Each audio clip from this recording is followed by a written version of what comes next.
I've never really had a close-up look with lights in here. Wow, well, they couldn't have picked a more crooked piece. It's an urgent repair.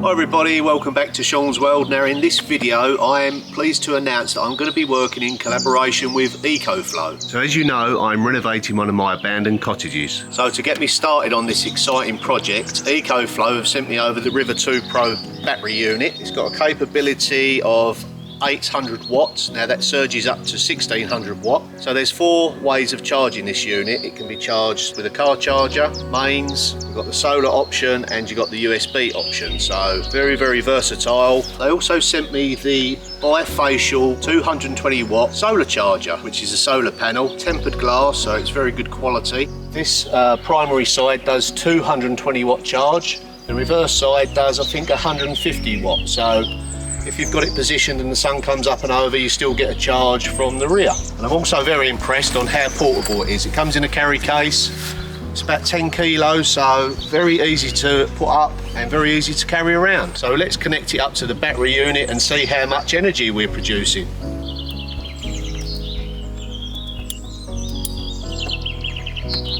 So we are now producing nearly 200 watts of free solar energy. That is brilliant. So easy and so quick. Even when it's cloudy, you're between 70 and 80 watts. Now this is fully charged. We're going to go in there, plug some lights in, and basically I'm going to show you around what I intend to do to my cottage. Now it's going to be renovated as much as possible with off-grid power. Once the project's finished, I want it to be completely set up with off-grid power. I want it to be a low impact, low cost project. So yeah, it's going to be a challenge, but you're more than welcome to come along on the journey. So let's take a look inside. So as you can see, it's a functioning hotel restaurant. Have you got a reservation, sir?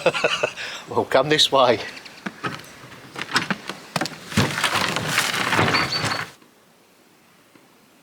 So I'm very excited to kick off this project. I'm gonna, like I said before, try and do it all off grid.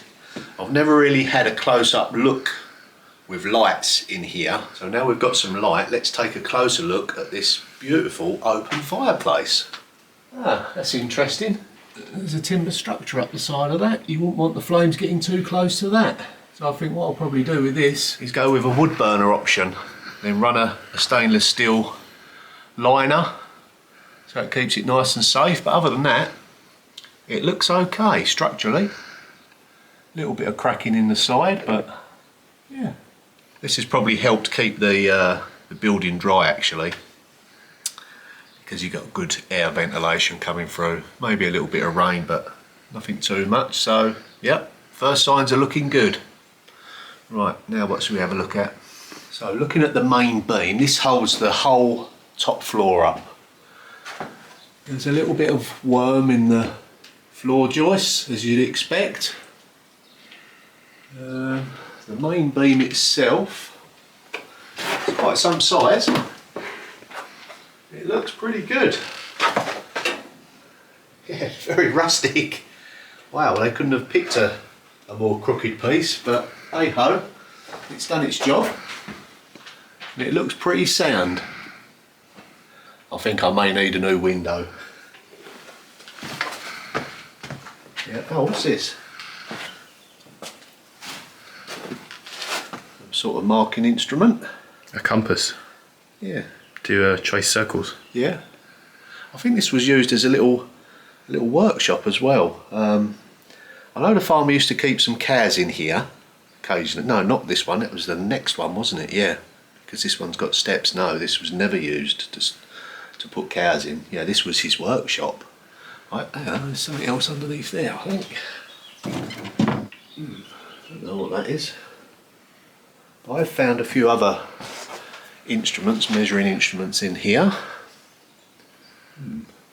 He's had lights set up, so maybe there was some power in here a little while ago. Oh, yeah, there is actually a power feed going out into the other building. So yeah, I think this was probably his little workshop. So I've owned this property for 10 years now. This one hasn't had, as you can see, any work done in it. My first 2 cottages are now virtually completed, so That's our house. That's our house, yeah. That's nearly done. Just finishing off now, so I'm now diverting my energies into the other buildings. Now we've got a barn next to our cottages that needs a little bit of work doing to it. Then there's this cottage, and then there's another barn stroke cottage to the left of this one. So this is sandwiched in the middle, if you like. So this one has always been a house, never been used as anything else. And looking at it so far, structurally it looks pretty good. The timbers look okay, a little bit of worm here and there, which you'd expect. I suppose this building is probably 250 years old, so you know, you're going to expect a little bit of woodworm. Doesn't bother me too much, because I know the timbers inside that are still solid. So yeah, it looks like it's lime rendered inside. Walls look pretty sound. The floor is clay. Now it needs digging out, I can tell that. It's too high one end, so we're going to have to do some digging out in here. A little bit of hard work, might need your help, Tom. So yeah, floor needs a little bit of work. We're going to dig that out, put a damp proof course in, and we're going to lay some terracotta tiles in here. Let's go and have a look at them now, shall we? We can go and have a look at them now, so we're going to get some daylight. We're outside. May need a new door as well. Definitely. Oh, daylight. Right, they're over here.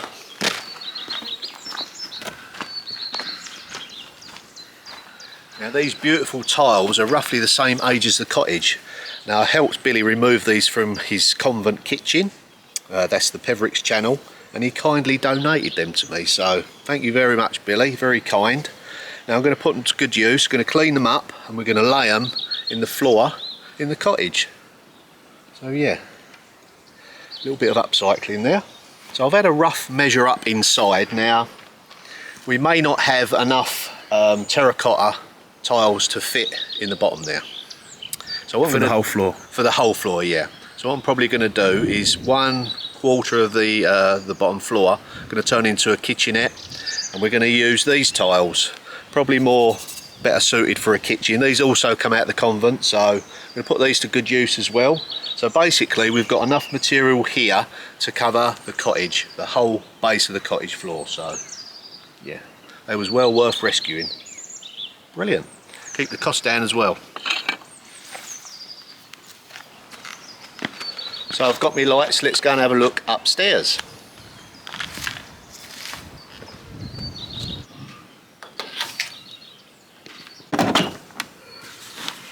So while I'm up here, I wanted to check out the chimney breast. I noticed from downstairs looking up there was some cracking, and rightly enough you come upstairs and there is a crack running through here. Primarily the cause of that is some roof tiles missing, which I know, well, they're not actually missing, I think they're just loose. Over time rain has got in, it's took the render off, and it's probably washed away some of the infill between the stones. So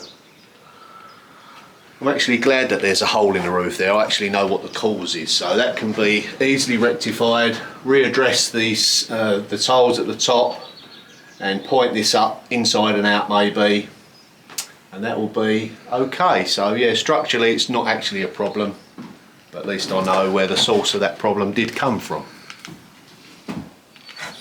So let's take a closer look at the purlins, which are the timbers that stretch from the left to the right of the building. They support the rafters.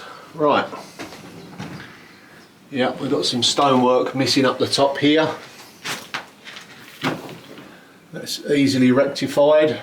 And then again down here to the second purlin.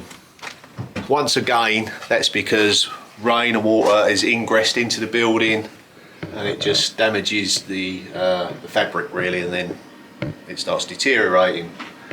That's an easy fix, not an issue. So far not too bad.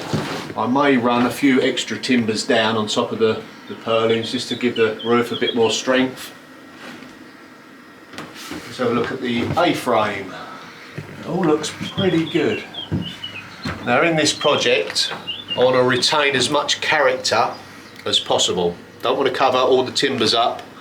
I want it to sort of show its history and basically preserve its history as well. So where possible, I'm going to leave the timbers on show.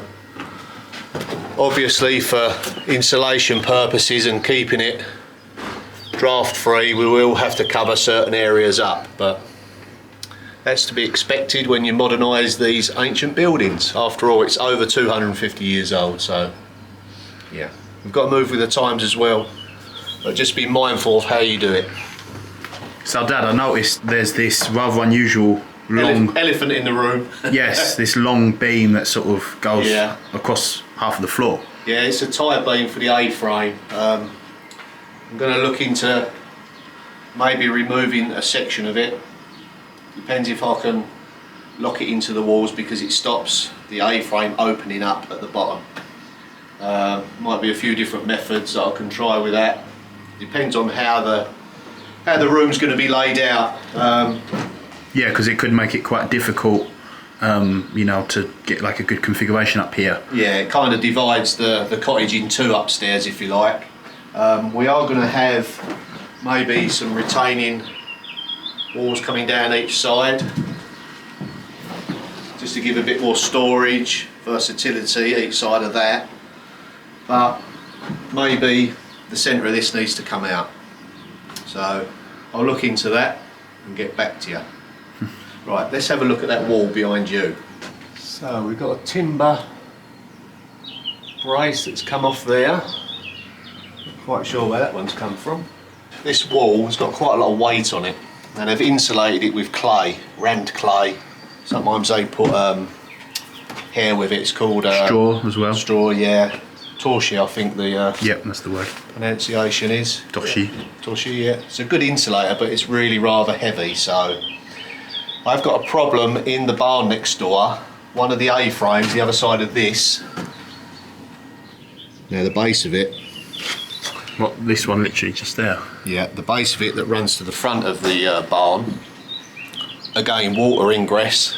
There's a problem with the roof here where they have overlapped clay tiles into slate tiles, haven't joined it properly, so water's got in and it's rotted away the timber. Maybe we'll have a look at that very shortly, because I mentioned in the video before this, or 2 videos before this, it's an urgent repair. So before we go into the barn next door, before I forget, when I mentioned Velux windows, I actually meant roof windows.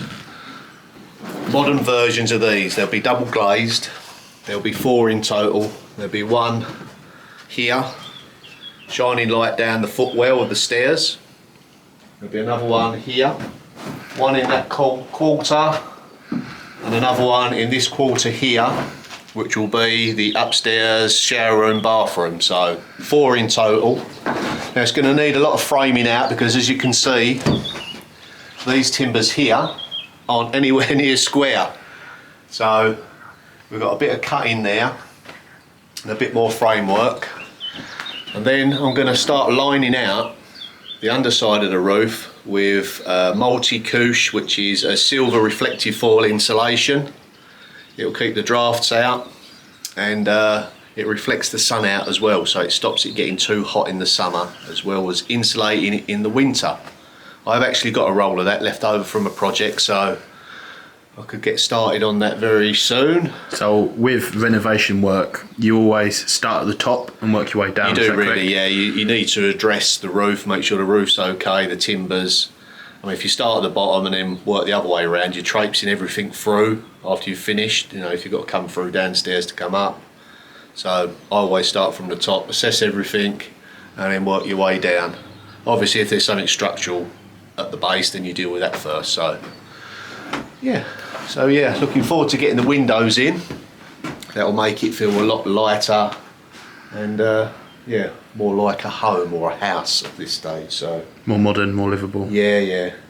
It allows ventilation in as well, because when you insulate it all and seal it all up, you still need air in here, so you get trickle vents in the windows as well. And natural sunlight saves you putting the lights on. Let's go.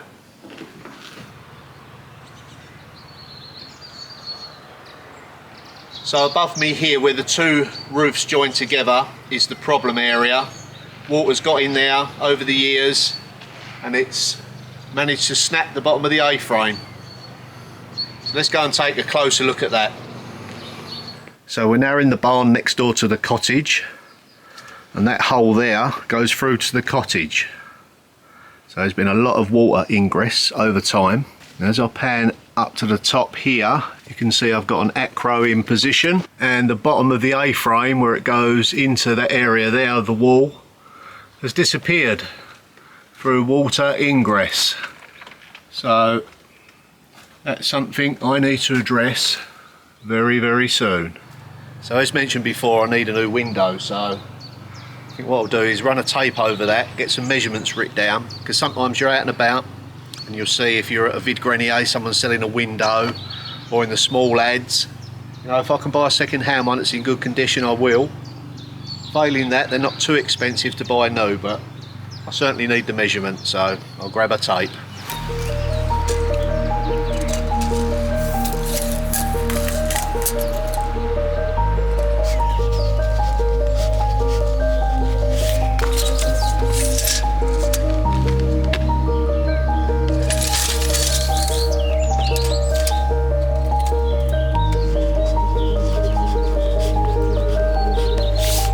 So now I've got the measurements, I know how small it is.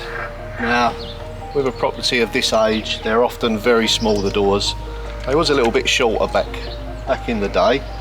Not sure whether I can buy an off-the-peg door that size, so I may even look at raising the door lintel up a bit higher.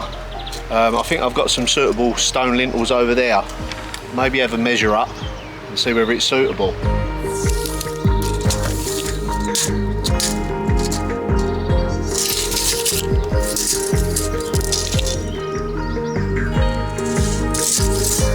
Both of these are too small, so maybe that's not an option for the door with these.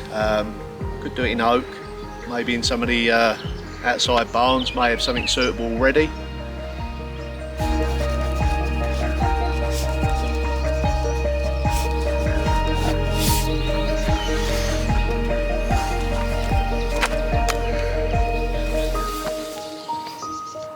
So we've just had our lunch, we're back out in the beautiful sunshine, using free power once again.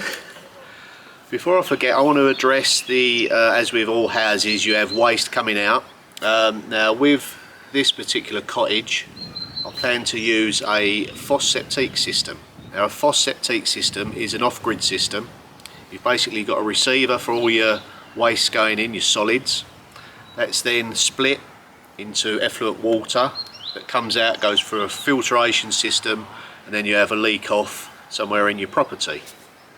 So I've already got the FOSS system set up for my two cottages. It's got extra capacity, and I had it fitted. I had an extra large one put in, knowing full well sooner or later that I would need to plumb into one. So if I take you around the back and show you exactly what I mean.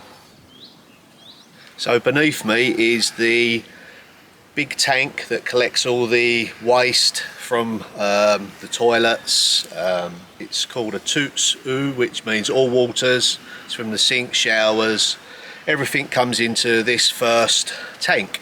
It then gets split.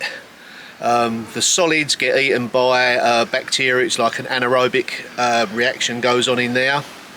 That breaks down all the solids. Then the water gets filtered off and then goes further out away for your property. So what I plan to do is tap into this manifold over here.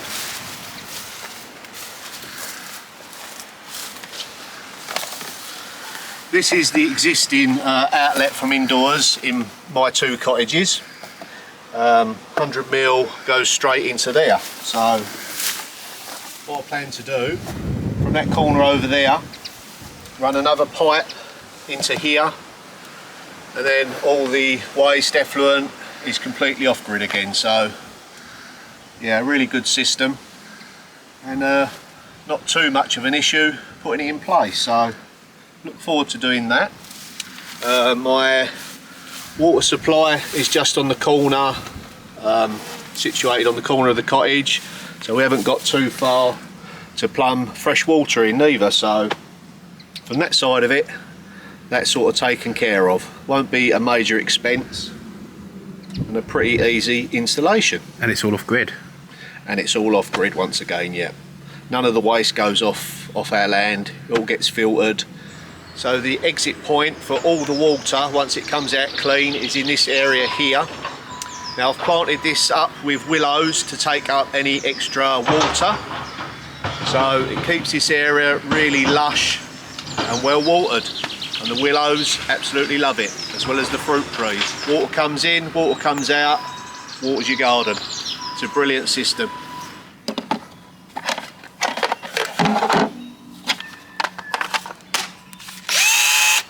Right, that's charged, all ready to go. Start work right now. So I'd just like to say a big thank you to Ecoflow for supplying me with the equipment to carry out this project, and also the Buy Me a Coffee members and the Patreon members. Now if you can do the Patreons, because there's more of them, I cheated there, and I will do the Buy Me a Coffees. So here goes.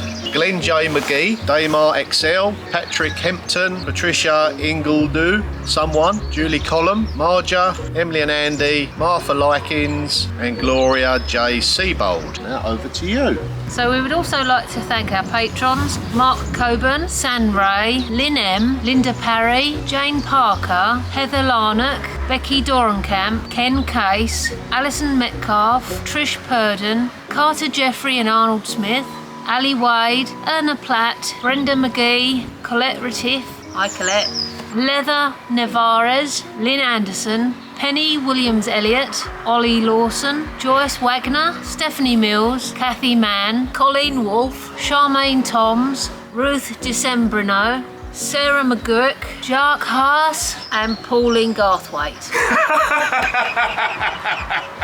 Jack Haas. Now the reason why we was laughing on that Patreon outtake is because my son pranked us. I don't know whether you picked up on it, but Jacques Haas was him. Jack Haas, yeah. Can we say that on here?